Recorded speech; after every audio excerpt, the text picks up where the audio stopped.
MBBS లేదా MTMS లో seat సాధించడమే మీ లక్ష్యమా? 100% అడ్మిషన్ అష్యూరెన్స్ తో మీకు తోడుగా నిలుస్తుంది రామ్స్ కెరియర్ గైడెన్స్ సర్వీసెస్.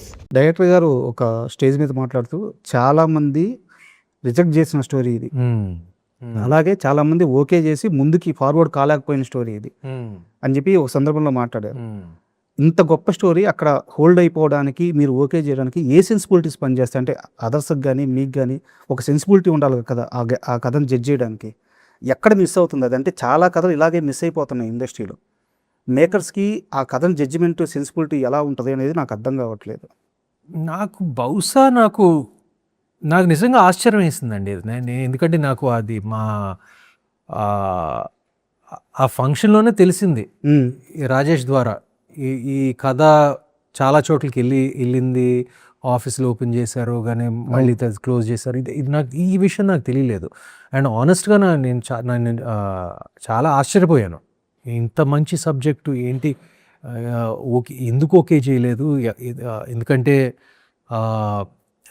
ఇది బడ్జెట్లో తీయగల, అంటే మేము బాగా స్పెండ్ చేసాము సినిమా మీద, బట్ బడ్జెట్లో కూడా తీయొచ్చు ఈ సినిమా. అండ్ ఈవెన్ ఈ సబ్జెక్ట్కి ఏంటంటే there is no clear hero. The clear hero is actually the screenplay. So అంత బాగుంటుంది స్క్రీన్ ప్లే. ఎందుకు ఓకే అవ్వలేదు అని నా అభిప్రాయం. నేను చాలా సర్ప్రైజ్ అయ్యాను. అప్పుడప్పుడు జరుగుతాయండి. అప్పుడప్పుడు నాకు తెలిసి ఇది ఒక్కటే కాదు, చాలా సబ్జెక్టులు చాలా దగ్గరికి వెళ్ళి చాలామంది నో అన్న సబ్జెక్ట్. అర్జున్ రెడ్డి లాంటి గొప్ప సబ్జెక్ట్కే అది జరిగింది. అది పెళ్లి చూపులకి జరిగింది. సో జరుగుతాయండి అప్పుడప్పుడు కొన్ని సబ్జెక్టులకి ఇటెళ్ళి అటు. మీ లైఫ్లో మీరు ఇలా వదులుకున్న, అంటే వేరే కారణాల వల్ల కావచ్చు, ఏ కారణాల వల్ల కావచ్చు, మీరు వదిలేసుకోవాల్సి వచ్చిన హిట్ మూవీ అంటే ఏదన్నా ఉందా మీ లైఫ్లో? రెండు ఉన్నాయండి నాకు. అంటే నా దగ్గరకు వచ్చిన సబ్జెక్టు, నేను వద్దనుకున్న సబ్జెక్టు రెండు ఉన్నాయి. చాలామంది వేరేగా అనుకుంటారు కానీ రెండు సబ్జెక్టులు ఏంటంటే నువ్వే కావాలి. ఓకే, అది డెఫినెట్గా నాకు అది ఒక బాధ ఉంది, ఒక రిగ్రెట్ ఉంది, అది ఎందుకు ఓకే చేయలేదని. కానీ దానికి కారణం కూడా ఉంది. ఎందుకంటే అప్పుడు ఆ టైంలో నేను 2 సినిమాలకి ప్యారల్గా పనిచేస్తున్నాను. ఇది యువకుడు, పెళ్లి సంబంధం. సో ఆ డేట్స్ మూలంగా అది ఓకే చేయలేకపోయాను. కానీ ఆ బాధ ఇంకా మిగిలిపోయింది, నువ్వే కావాలి. బట్ దాని తర్వాత స్రవంతి రవికిషోర్ గారే నాకు గౌరీ ఇచ్చారు. So it's okay. But I still ఆ క్లాస్మేట్, నువ్వే కావాలి ఎలా మిస్ అయిందని నాకు చిన్న బాధ ఉంది. దాని తర్వాత దేశముదురు, ఈ 2 సబ్జెక్టులు నేను మిస్ అయ్యానండి. బట్ దేశముదురు బహుశా నేను చేస్తుంటే అది ఆడేది కాదు. అది ఓన్లీ అది అల్లు అర్జున్ చేస్తేనే ఆడేది. అది అంటే పురి గారు వచ్చి మీకు నెరేషన్ ఇచ్చారండి. So okay. అండ్ అయితే నేను ఒక సీరియస్ క్వశ్చన్ అడగాలి సార్. న్యూటన్స్ థర్డ్ లాకి సంబంధించి జానన్ని రీడిఫైన్ చేయగల సినిమా అని చెప్పేసి ఒక స్టేట్మెంట్ ఇచ్చారు. అలాగే థ్రిల్లర్ ప్రస్తావన ఫస్ట్ టీజర్ వదిలినప్పుడు ఒక షార్ట్ గమనించాను. ఆ ర్యాక్లో బుక్స్ అన్నీ ఉంటాయి. దాంట్లో వచ్చేసి డబుల్ మర్డర్ కేసు అని చెప్పి పెట్టిన తర్వాత ధూల్పేట్ మాబ్ కిల్లింగ్స్, దాని తర్వాత వరంగల్ హానర్ కిల్లింగ్, ఇలా కొన్ని బుక్స్ పెట్టారు. నాకు ఆ షార్ట్లోనే సినిమా ఏందో అర్థమైపోయింది.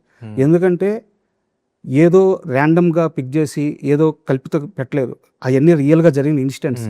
సో ఆ కథ కోసం డైరెక్టర్ కానీ రచయిత కానీ, అంటే వారే రైటర్ కాబట్టి ఎంత హోంవర్క్ చేశారో అర్థమవుతుంది. సో ఇలాంటి రైటర్స్ కానీ, ఇలాంటి యంగ్స్టర్స్ కానీ మీ దాకా రావడం ఎలా అనిపిస్తుంది? చాలా సంతోషంగా ఉందండి, చాలా హ్యాపీగా ఉంది. అండ్ నేను ఇప్పుడు ఎంకరేజ్ కూడా చేస్తాను, న్యూ బ్లడ్ని ఎంకరేజ్ చేయటం, న్యూ బ్లడ్కి సరెండర్ అవ్వటం. సో ఫ్రాంక్గా చెప్పాలంటే ఈ సినిమాలో జగపతి బాబు గారు, శ్రీనివాస్ అవసరాలు గారు తప్ప I was probably the most, Jagapathi Babu గారు తప్ప నేను I was the most senior. Like the directors young, very young, ఇంత మెచ్యూర్, ఇంత కాన్ఫిడెంట్, ఇంత ప్రిసైజ్ స్క్రిప్ట్ తయారు చేశారంటే నేను నమ్మలేదు అసలు. అండ్ బేసిక్గా తను ఈ స్క్రిప్టు పవన్ సదినేని డైరెక్టర్ నాకు రికమెండ్ చేశాడు. So I'm thankful to him for that. And అతని రికమెండేషన్తో రాజేష్ నాకు ఇంటికి వచ్చి నాకు స్క్రిప్ట్ చెప్పడం జరిగింది. అండ్ నాకు అసలు ఏమీ ఎక్స్పెక్టేషన్ లేదు, ఎవరి అబ్బాయి ఏంటి కుర్రాడు, సరే విన్నాం. నాకేమో నరేషన్ నాకు జస్ట్ బ్రీఫ్గా వినటం ఇష్టం లేదు, నాకు డీటెయిల్గా వినటం ఇష్టం. అండ్ చెప్పడం మొదలుపెట్టిన తర్వాత అలా ఎక్కడో వెళ్ళిపోతా ఉంది అసలు. ఇది ఒక ఎత్తు తర్వాత ఒక ఎత్తు, ఇంట్రెస్ట్ తర్వాత ఒక ఇంట్రెస్ట్, ఒక ట్విస్ట్ తర్వాత ఒక ట్విస్ట్. చాలా బ్యూటిఫుల్గా చెప్పాడు కదా. Sir. అండ్ ఆ ఫస్ట్ నేరేషన్లోనే ఓకే చేసిన స్క్రిప్ట్ ఇది. అది చాలా రేర్గా జరుగుతుంది. చాలా రేర్గా జరుగుతుంది. అండ్ ఎస్పెషలీ ఒక కొత్త డైరెక్టర్. అవును. నాకు అది జరిగింది బేసిక్గా లాస్ట్ 10 yearsలో, ఓన్లీ లాస్ట్ 10-11 yearsలో మళ్ళీ రావాకి జరిగింది అండ్ ఈ న్యూటన్స్కి జరిగింది. ఓకే. ఫస్ట్ నేరేషన్లోనే ఓకే చేసిన సబ్జెక్ట్.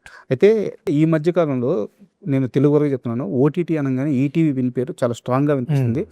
కంటెంట్ ఉన్న మూవీస్ ఇస్తున్నారు వాళ్ళు. కంటెంట్ ఉన్న మూవీస్తో పాటు ఆ ఎమోషనల్ అటాచ్మెంట్ ఉంటుంది వాళ్ళ కంటెంట్తో. అలాంటి ఈటీవీ విన్కి మీరు పాజిటివ్ సెంటిమెంట్గా వాళ్ళు ఫీల్ అయ్యేంత రేంజ్కి వెళ్ళిపోయారు.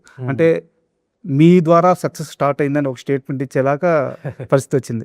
సో ఈటీవీ విన్తో అటాచ్మెంట్ ఎలా సెట్ అయింది? ఐఎమ్ వెరీ హంబుల్డ్ అండి. చాలా గర్వపడుతున్నాను, చాలా బాధ్యత కూడా ఉంది, చాలా ఐఎమ్ ఫీలింగ్ ఫ్లాటర్డ్ ఆల్సో. ఎందుకంటే ఈటీవీ హిట్ స్ట్రీక్ అనేది బేసిక్గా 90s సిరీస్ ద్వారా, అనగనగా సినిమా ద్వారా అక్కడ స్పార్క్ స్టార్ట్ అయింది. నిజమైన సక్సెస్ ఈటీవీ విన్ కానీ వాళ్ళే చెప్తారు. సార్ అవును. సో నేను ఆ సక్సెస్కి, ఇదేమంటారు, ఆ మొమెంటమ్కి, ఆ బిగినింగ్కి ఒక భాగంగా ఉన్నందుకు నాకు చాలా సంతోషంగా ఉందండి. అయితే అదే రిలేషన్షిప్ ఇంకా కొనసాగుతుంది కాబట్టి సార్ డబుల్ సంతోషం ఉంది.